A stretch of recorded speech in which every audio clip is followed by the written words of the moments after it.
explain. Jo is a fantastic makeup artist. She's worked with me on loads of shows, and Alana is her daughter. Makeup for TV is not just for TV though, right? You don't have to be a makeup artist to use it. I could use it. Definitely not just for TV. Shall we have a look at some of these yummy products? This is one of the... I just love things like that. Honestly, that just looks so gorgeous. Yeah, this is a one for all and all for one. So in here we've got blusher, contour, and highlighter. Right. Just because it's a blusher, a contour, or a highlighter, it doesn't mean it has to stay on the cheeks. You can use it anywhere on the face. Next. What's next in your little box of tricks? Today, I'm going to use one of our trio, of which we've got 3. So we'll hold them up. This is the marzipan one. Yeah. That is... It sounds yummy. Sounds like you'd eat it. I really wouldn't recommend eating them. Okay. Okay, fair enough. And then we've got the whiskey bar, which has got my favourite one in it. Or drink. Marzipan or whiskey. Yeah, whiskey bar. Marzipan and whiskies is going well. All to be found in Soho. Yeah. This is Soho.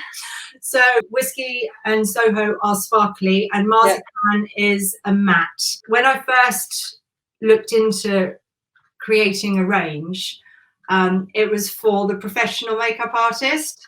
Yeah. And when Alana came home and said, "Oh, but," and it's like, "Oh, actually, why don't we do?" I mean, so that it crosses over. We pop a little bit of shape into the eye, and working on such a young eye that's already got a lovely shape to it, it's incredibly easy. Yeah, as opposed to an old eye that doesn't have any shape. Yeah. So, yeah. Okay, we'll talk about old eyes afterwards. When we've got when Alana is looking gorgeous, we might have a little chat about older eyes as well. But yes. And what to do with them, yes. Yeah. So again, I'm going to stay in the marzipan palette for now. So because you can build up on it, so much easier to build up on makeup rather than putting it on and then having to take it off. So this is going to go on the socket line. So you open your eye, Alana, where your eyelash line, if you open as wide as you can, that's it. Where the eyelid actually pops backwards into the socket, and close for me, and you just get a nice arch. Right. And you build. So I'll show you before it's blended. If you turn to the camera there, you then blend it off. Not so that it completely disappears, but you certainly don't want it looking like you've gone at the socket line with a Sharpie pen. Is this a smoky eye, or is this just a Joe eye? What is this? It's Smoky Joe. There we go. Smoky Joe. You're doing on here now. You're putting a little bit of eyeliner over on the lash line, right? Is that what it is? So it almost feels like I'm tickling your eyelashes, doesn't it? Because you have to get so close to the lash line, otherwise you end up with a gap between the eyelashes and the lid, so you get black line and then a kind of space white line. You're not drawing like that. You hold your pencil along the side, so you always want it to be reasonably sharp because you're using the edge. So we'll just match that up quickly on this side, and then we can start getting the sparkles out. So bring on the sparkles. Sparkles is what we want. Yes. Even for data, I still don't think, I know we're not in the 1980s now, but I still do think a little bit of sparkle in the day is a nice thing, isn't it? Especially if you're at home in lockdown. Adding a small splash of colour on, I should probably show you even using something brighter. Ooh, yes. Yeah. So this is Soho that we talked about earlier. That's quite a bright pink, that one. Yeah, it's... How would you describe that colour-wise? This one? Yeah. Pink. It's that's what I said. Yeah, pink. It's quite a pretty pink. With these splashes of colour, the idea is not to put it all over the eye. Again, we're positioning and using the brush. You don't flick it. You push and dab and push and dab. Okay. And then you use one of the blending brushes just to smooth, to blend off the edges again. And then we can use the colour that's in the middle is beautifully sparkly. It's yeah, I mean, it's got a beautiful sparkle. Lovely sparkly thing. Oh, but I love that colour. That's a really flattering colour, isn't it, for a lot of people? So These are why we're here. yeah, So they're actually called Sparkles and Woo. working as a professional, I don't know, these are more of a consumer product. Right. I love wear them. You wouldn't put them on a newsreader? no. Interesting. Really? No. Why? If they were going to do red carpet for BAFTA, Yeah. or one of the award ceremonies or opening nights, and or anything kind of awardy, then yes, you could get away with it, but it's a bit strong, Right. just to be reading the news. So daytime, matte, plain. Evening, you're going out for the evening. You're at home because you're never going to go back to your office again. And then you put on a bit of sparkle and a bit of colour at the edge. Yeah, well, I mean, it might be Zoom quiz night, you know. Yeah, if you were Zooming, quiz night. Yeah. If Keanu Reeves decides to Zoom you, Idris Elba. Idris Elba would be nice. Yeah. I did get a phone call to go out to Morocco on John Wick 3 as an emergency. Oh my God. I've With not Keanu. Yeah, to do some reshoots, and I'd not long come out of hospital, and the whole family go, "We'll come with you. We'll look after you. It's okay. You can do Yeah, that." you could have called me too. I would have come. No problem. Again, And as that is just beautiful. so this would be in our pro range, Yeah. but it does not mean that consumers who aren't professional makeup artists can't buy it. We've got two. Oh, look at those. Are those cream foundations or powder or what? These that you're looking at are powders. So this is a transparent, translucent powder, which will blot over the foundation. This is a dual powder foundation, and these palettes come in two colours. There's a lighter shade and a darker shade. Can I just ask you a question about foundation? Because my tendency with foundation is to go, well, I want to look a bit darker, you know, I don't want to look washed out. Do you have a shade that's darker than your skin tone, the same as your skin tone, or lighter than your skin tone? And I know I'm going to let you answer that first. Well, if I could have my own way and didn't live with a makeup artist, mine would probably be slightly darker. Yeah. But Mum's advice would be that it should be the same colour as your skin tone. The same to half a tone darker, yes. What, not 3 shades? No. Okay, yeah, I'm with you, Alana. Is that the place you should test the colour? Is that right? Where do you normally test it on me? You test it here, don't you? Oh, okay, so on the side of your face, right. Yeah, so I'm going to show you a couple of things. We have a BB cream, which is, it doesn't hold an SPF. The reason that none of the products hold SPF is I myself come out in a lot of bad reactions to inbuilt SPFs. Right. Okay. And so do you so as do well. I. So a lot of people will have a preferred face care program that they use, and within that, the SPF should be a minimum of 30. Yeah. But it goes on ever so smoothly. And it feels lovely. It's one of my favourites as well. So I would wear, when I was actually leaving the house and going to uni, I'd wear this instead of a foundation. We forgot about showing you how to use the concealer. So we've got, this is incredible. I love this. I love this. So what's it called, this one? So this is our Touch Up Veil Concealer. It's more like a brightener than a concealer, so it just gets rid of the darkness under the eyes. So I start, probably not what Mum would do, but I just start underneath and just pop it on, and then you can blend it in with a brush. If you don't have a brush, just to dab onto the point of the cheekbone there. Right. And then use your fourth finger, because you've got less pushing power in your fourth finger than you have in any other finger. You're not going to drag the skin. It's interesting that Alana popped it here and went that way, and I pop it here and go that way. You go the other way. A lot of that's to do with age as well, because as we get older, things do start to crease under here. So the less product you've got in that area under your eye here, the better for us. I'm going to pop a little liner underneath Alana's eye. Right, now I have a big question about this. Go for it. Because obviously Alana is young and beautiful, but I've worn, because I've been doing my makeup the same pretty much since I was 13. So, and that has involved for most of that time a line under here. Mm-hmm. Is that a good idea, or is it, because I think these days it doesn't look particularly flattering, and I'm thinking about dumping it, but I'm struggling with that.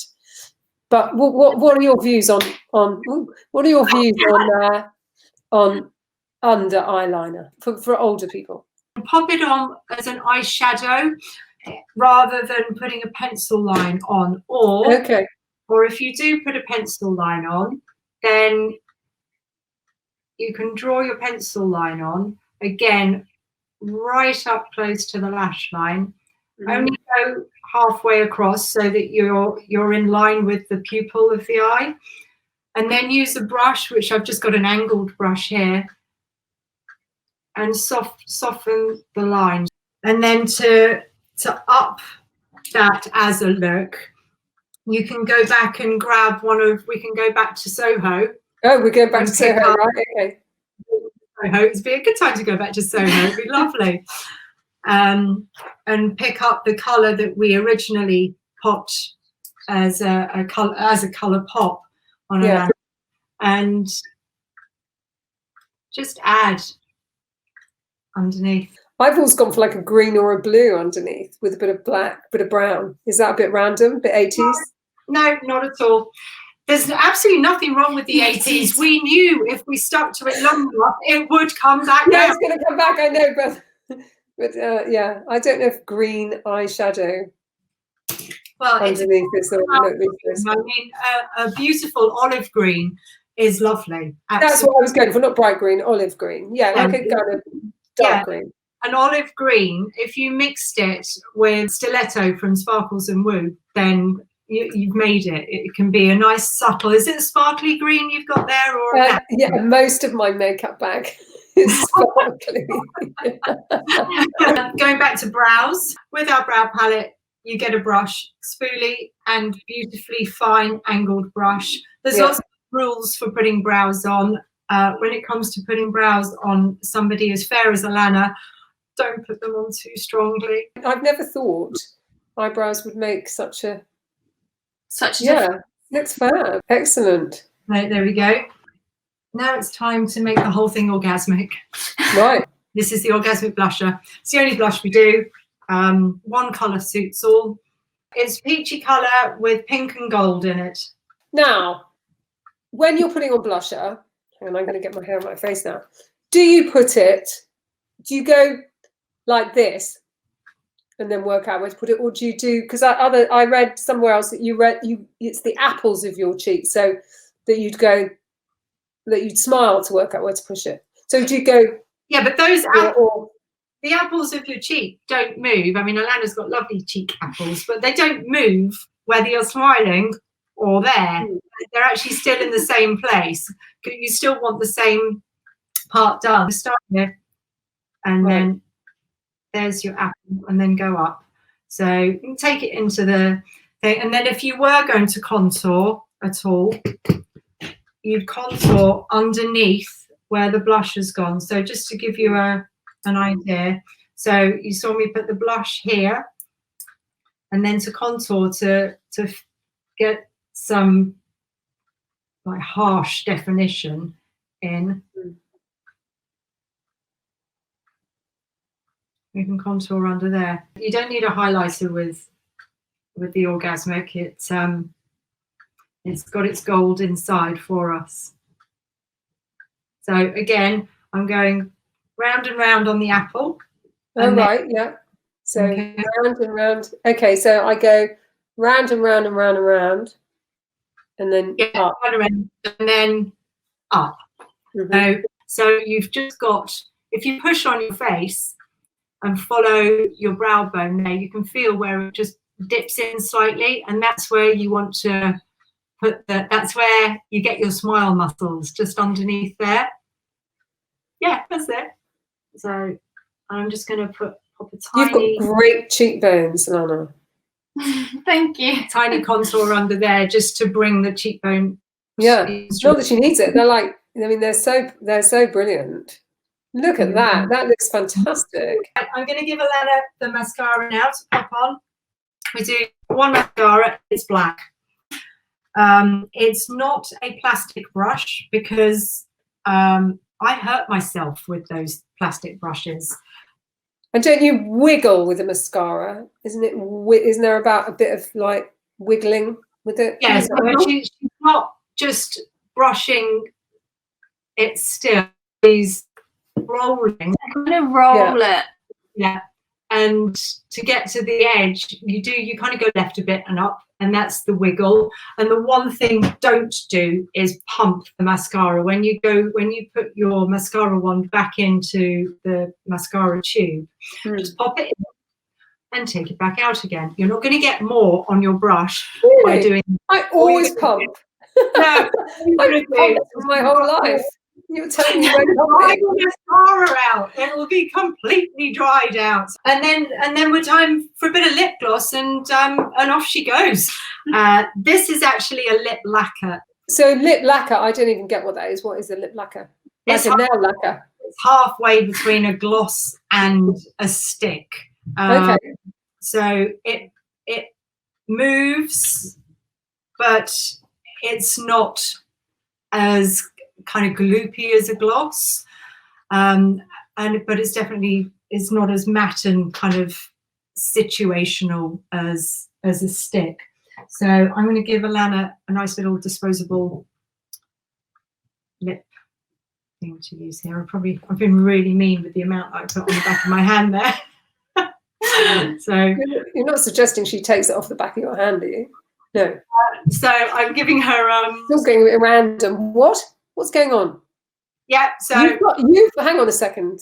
You've got a bit of lipstick on the back of your hand. Sorry, lip lacquer. You're scooping it off with some lippy thing that I don't even know what it is. And then you're giving it to Alana to put on. Now, okay, I'm lost. Right, the other ways of doing it, which is what we Other do. way to what? That was just a weird way of doing it. Well, because this isn't Alana's own. Oh, I see. This is about hygiene. Yeah, because it's not her own one. Oh, You just right. want to keep that one. No, it's fine. It's all about hygiene. This is one of our box sets. So From Infamous. and then the lip glosses are Tassel. Beautiful. Yeah, that looks lovely. And that's the sort of finished thing, is it? Are we finished? Yeah, Are we done? yeah. Are we done? I'm done. Wow. Oh, you look gorgeous. Honestly, way well done. That was lovely. Thank you, Makeup for TV, Joe and Alana. There's all sorts on the site, isn't there? There's gift sets and honestly, it's worth a look. Give us the name of the site. So the site is Makeup for TV. So it's www.makeupfortv.com. There's going to be a 10% discount for anybody using an Updaters Makeover code. 10% discount off of everything on the site. It's ethically sourced. No animals have been injured in the making of the makeup, and it's fabulous. Yeah, we'll catch up again soon. It's been lovely. Thank you. Bye. Bye.